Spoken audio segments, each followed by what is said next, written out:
be given by Tomo, and he will tell us something about the search for planet 9. Okay? Yes. Yes. Yep, please. Okay, good. Okay, thank you, Chairman. Thank you very much, everyone, organizers. Good morning. I am Tomo. Today, I want to introduce our student's paper by Terry and Yuan about our search for Planet 9. And then before starting, I want to thank all the collaborators.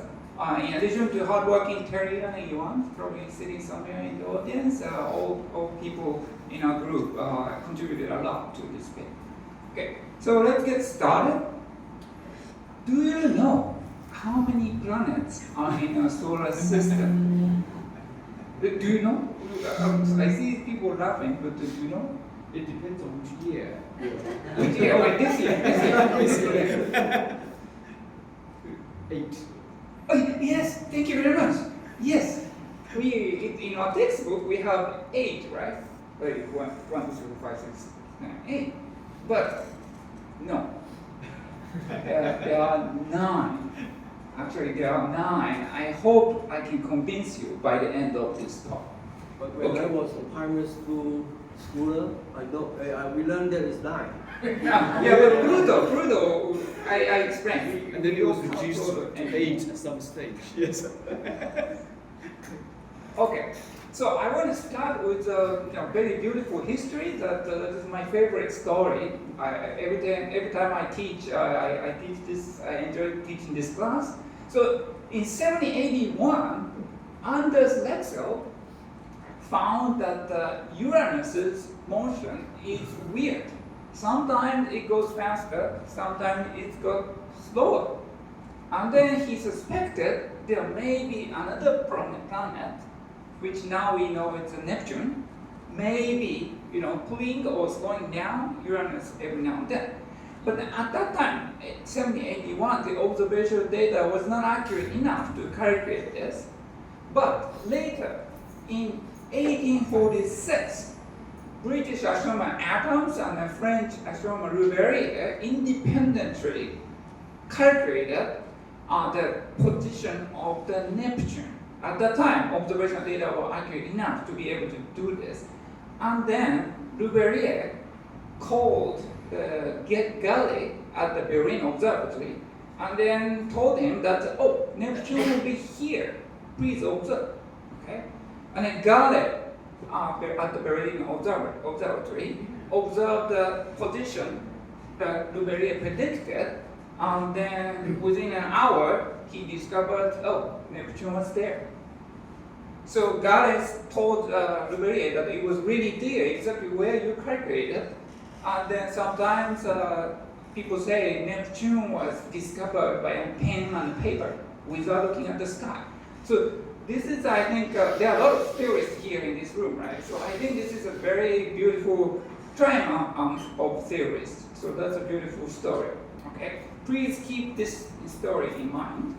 And then now, let's get back to 21st century now. So before starting, I want to show you, so this is solar system. The outmost one is a Neptune. And then just outside of Neptune, there are a lot of thousands of small icy bodies. This is called Kuiper belt object. These are very small objects, but there are thousands of them just outside of Neptune. And then you can see many of these. Okay, this is okay. No, it's okay. This is a long movie, so it's better to. Okay. So this is Neptune's orbit. So it's just outside of Neptune. Okay, this is the topic of the day. Okay. Then, in 2004, Mike Brown and others discovered a very distant Kuiper belt object called Sedna here. Because telescopes are getting bigger and bigger, where cameras are advanced, so we can now discover these kind of small bodies at the very distant universe.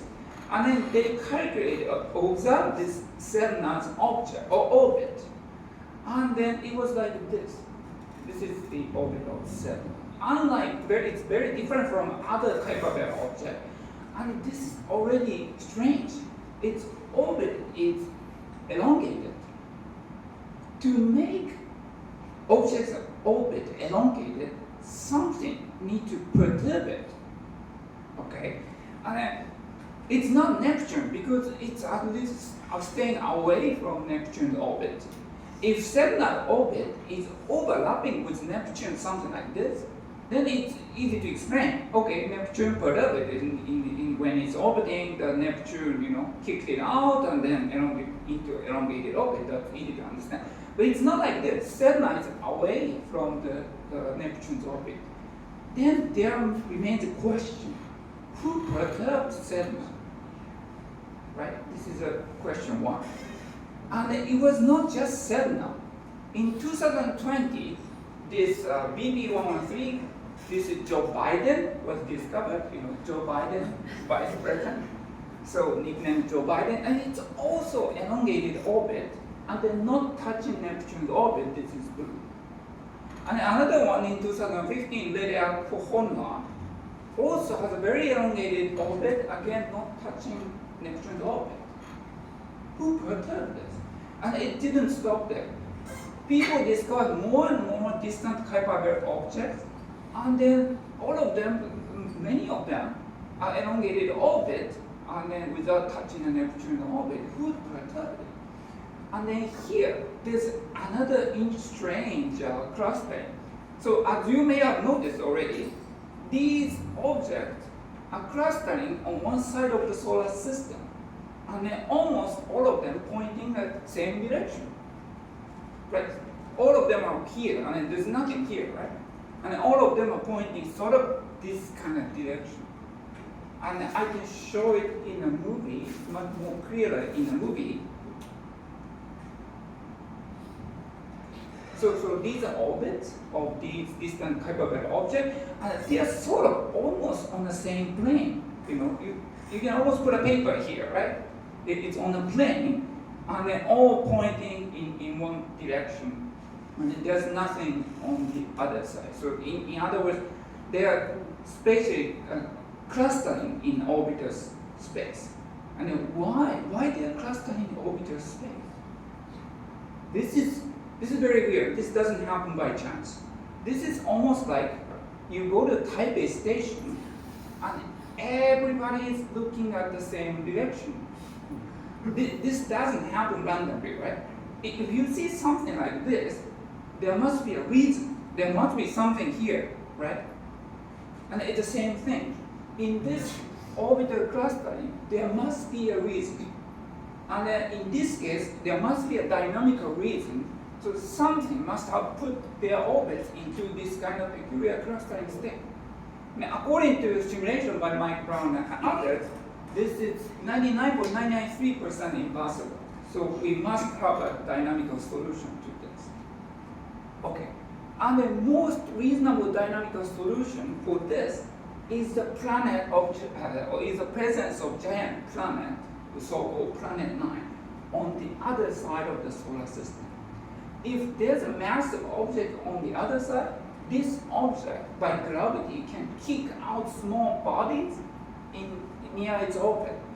So that explains why these kind of objects are not on this side, and then only remaining small objects are on the other side of the planet 9, which are now escaped from the perturbation. I can show that in a simulation by Brown and 12. So here's the solar system, and here's the orbit of planet 9. Right?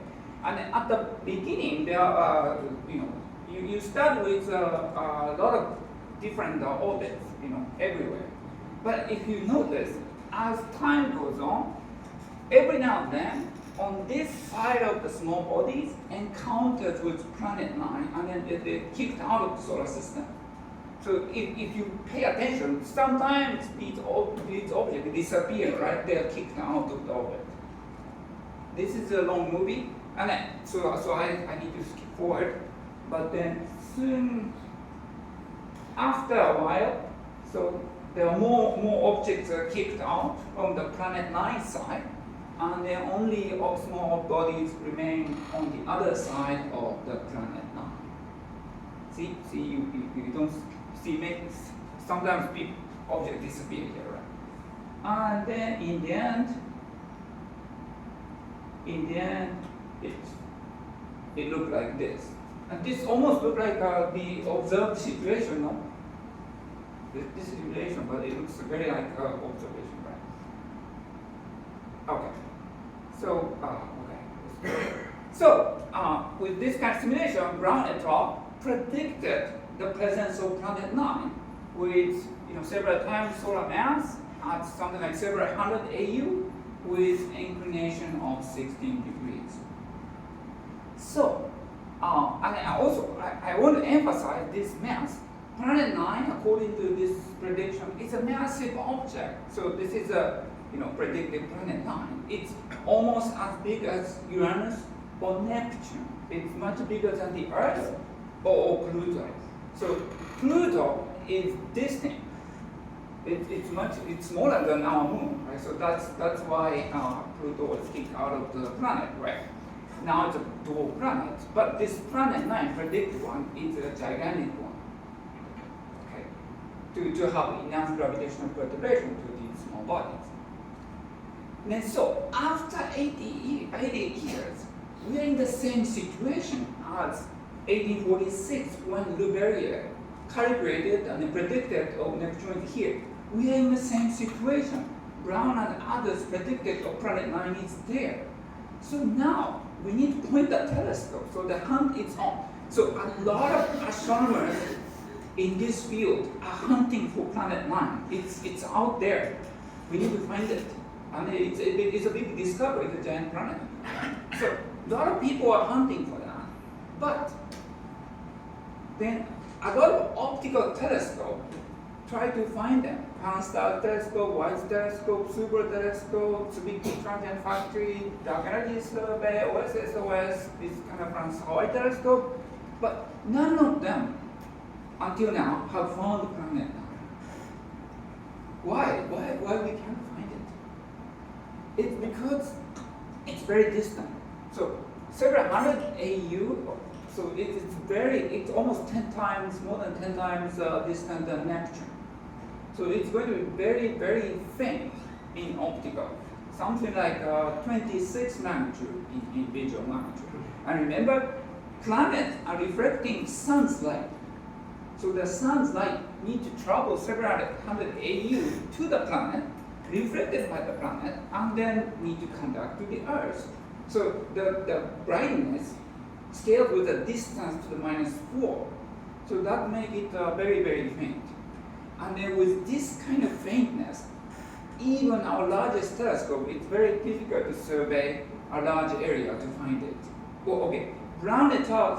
Predicted the presence of planet 9, but the positional uncertainty is much larger than Leverrier's case. We have 100 degrees of uncertainty. So they just said, okay, around there. So we need to survey large areas to find it. So that's make it very, very challenging. So what should we do? So what we can do is, planet 9 is actually planets. All planets are low temperature black body. It's about 30K, 40K, something like that. And then they are actually very bright in infrared because the black body radiation peak of this kind of object. So this is Jupiter. Jupiter is very bright in far infrared because black body radiation peaks in around 100 microns or far infrared. Okay, so we can use far infrared space telescope to find it, right? It's bright in far infrared. Now, who has a far infrared space telescope? Oh, I shouldn't show that. I shouldn't show that. Who has the far infrared space telescope? Okay.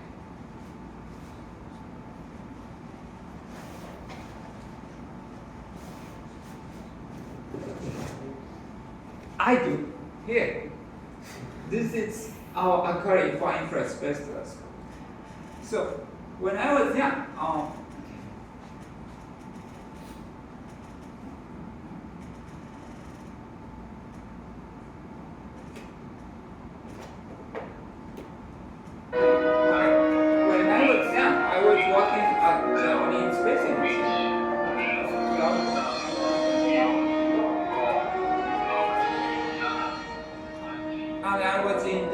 a very space infrared telescope. The telescope is here. This thing is here.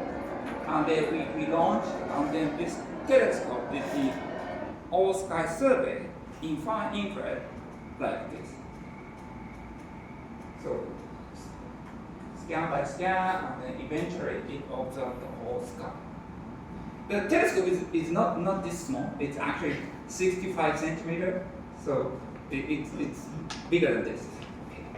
And then we did the all sky survey. So this is our far infrared all sky map.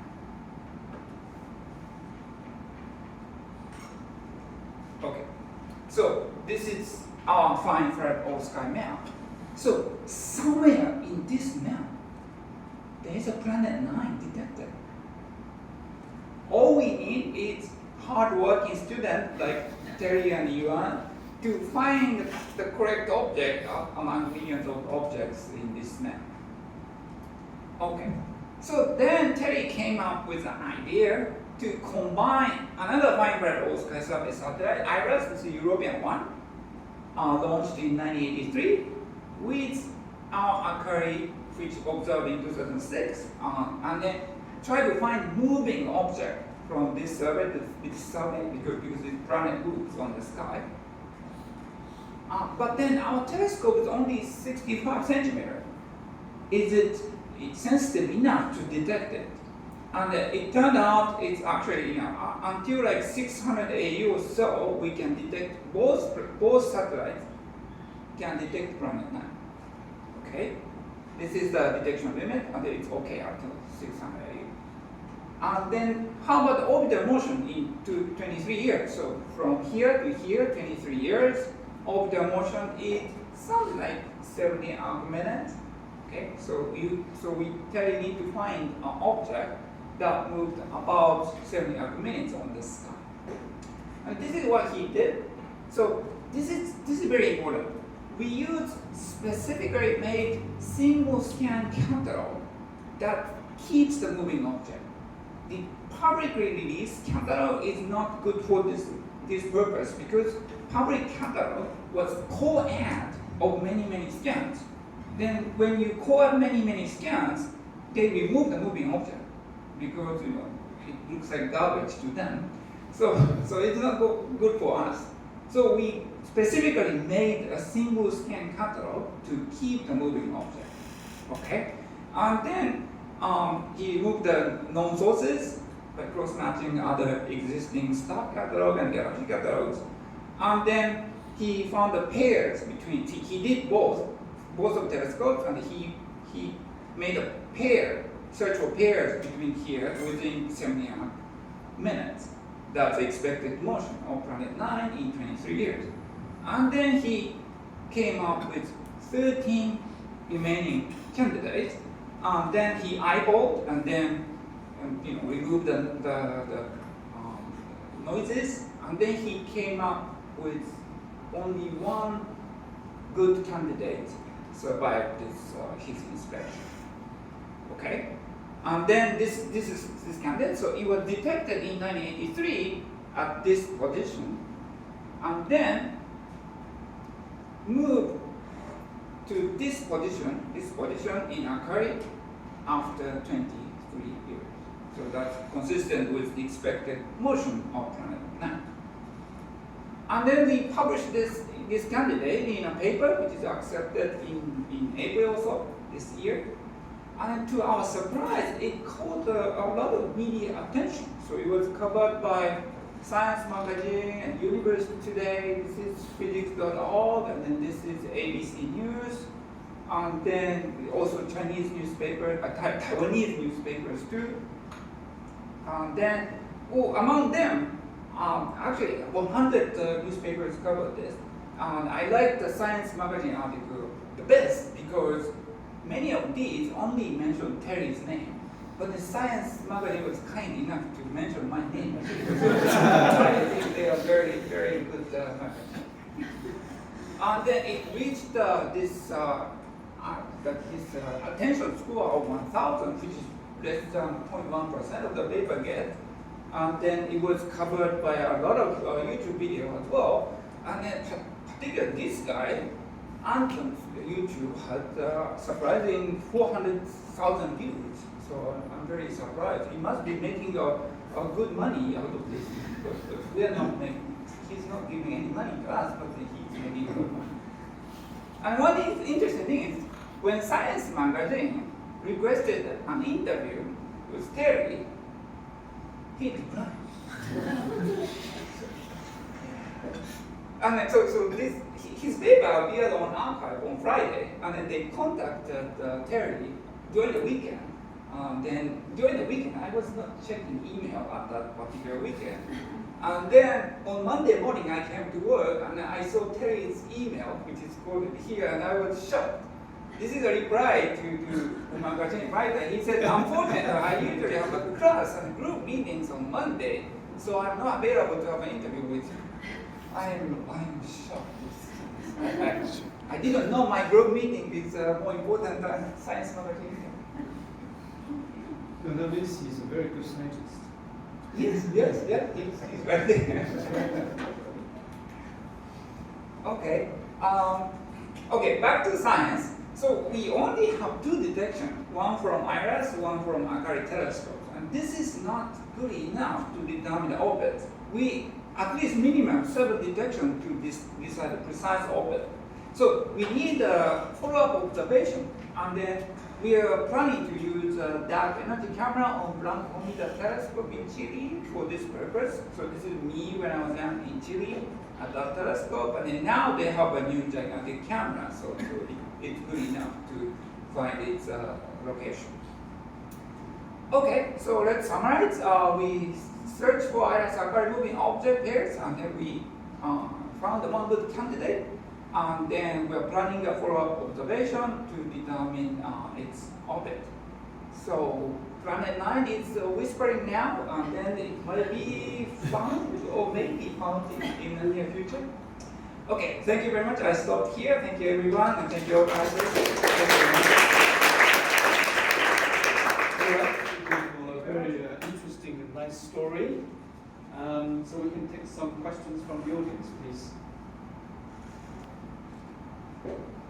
So Rubin telescope recently, or Rubin observatory recently started taking it. Could they potentially see it? Yes. Rubin is actually powerful. So yeah, if Rubin start a survey, then it can see it. Yes. Okay, so it's sensitive enough also in the wavelength. Yes. Yeah. So we need to finish this before Rubin really find it. But they released already one picture. Have you checked Yes, the picture already? That's scary. They said they found thousands of asteroids already. So that's very, very powerful. But they released the picture already. Did you check the picture? No, that's only tiny part of the sky. It could be that it's yours part. Yes, okay, yes, that's true. Yeah, we need to check if it's the same direction. Yes. What's the smoking gun for the detector? How can you confirm it? Yeah. To confirm, we need a follow-up observation and The whole orbit? How? What's the day? What's the future for your group to announce worldwide? We found planet 9. So we have Akari detection, right? So we now have narrowed down the direction. It has moved since 2007, but then it's only a few degrees. So we just sweep these few degrees with this dark energy camera, and then if we detect a moving object, then that's confirmation. Now we know the position. We narrow down the position, so it's easy to follow up. Please. Yeah, so can you go back to that picture showing the motion of the planet 9? Yeah. In the road there is some reddish lumps. Big features. Yeah. This one? Yeah, like you see there is some elongation factors. Some red dots. Here? Dynamically up there, yeah.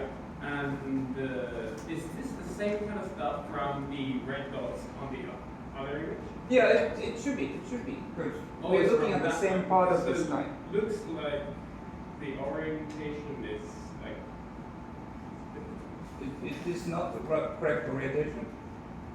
It should be. This should be this. Oh, okay. Yeah. Yeah, it looks more like that. Okay, Terry, can you check the orientation? Really good. Yeah. The orientation is correct, but because I think this 23-year separation. Yeah, so that's Wait. actually another question. How did you cross-match the position of the two catalog? So I presume you know the precise orbit of this planet 9 so that it can do cross-matching. You can collect, like, you can calibrate the motion. Yes, we estimate the orbital motion within 500 to 700 AU, and then we search for possible pair within that angular separation range. Yeah. So it was here before, here now. So here now, here in 2006. So here now.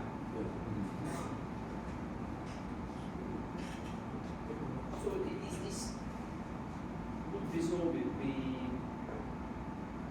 consistent with the simulations showing? That's a Is it, how consistent is it? That's an excellent question. Actually, it's not consistent. It's a little bit away from the predicted position of the planet 9 from dynamical simulation. So Mike Brown commented, okay, this is planet 8.5, not planet 9. Yeah, I think the follow-up observation can answer this. Could it also be then at planet 10 and planet 11 or so? Like how? Yes, could be. So what is it? How would you? How do you define a planet in some sense now? Because I mean, Pluto it's not a planet anymore, and now you have another kind of planet. So how would you? Oh, so the definition of the planet is it's a dominant object in its orbit. So here.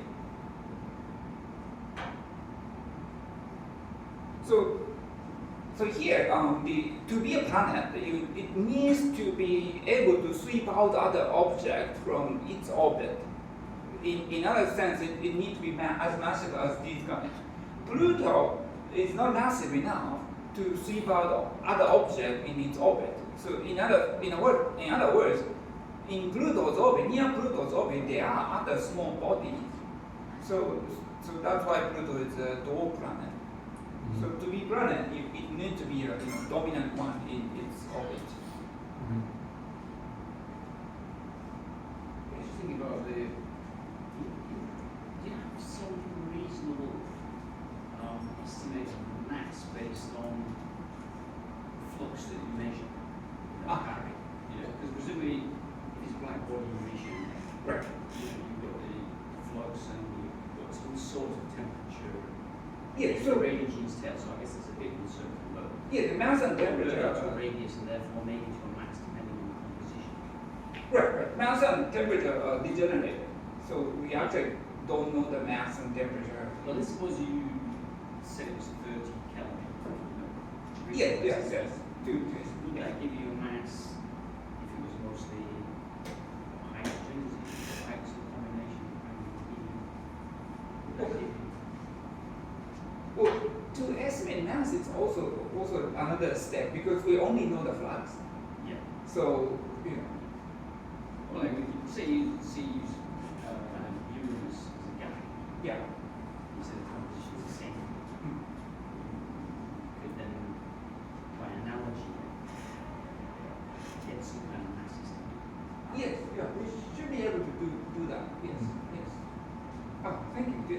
Terry, could you estimate? I think we should try. Yeah, thank you. Can I ask a quick question? Please. So, do we understand that why this planet 9 is having such a huge orbit compared to the others. That's Like, for example, if I see this, normally, in a factor of maybe 1.5 or 2 of the length of the year or the orbit, you'll find another planet. Right. But this is like a factor of 10 Very times. good. Yeah. Yes. That's an excellent question. That's one of the scientific questions we want to answer. There are several scenarios.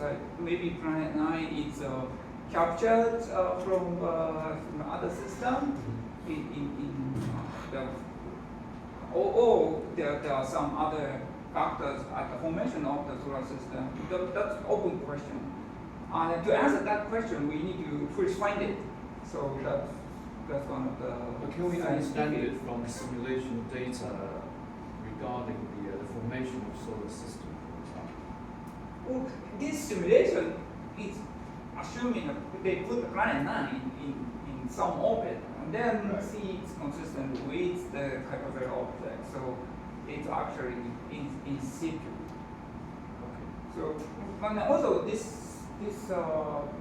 origin of the planet 9 depends on its orbit. So I think it's first to determine the orbit is important to see its origin, to understand its origin. Okay. Okay, thank you. Because of time, maybe we can take one really quick question, quick and urgent question with a short answer as well. If there's any, if there isn't any, let's move this. Just one Well, we have one. Okay. If that would be Planet 9, what would be the name? What would be the name? Is it Terry Planet or something like that? We can have a long discussion about this at coffee time. Okay. All right, so let's thank both speakers again. Thank you very much.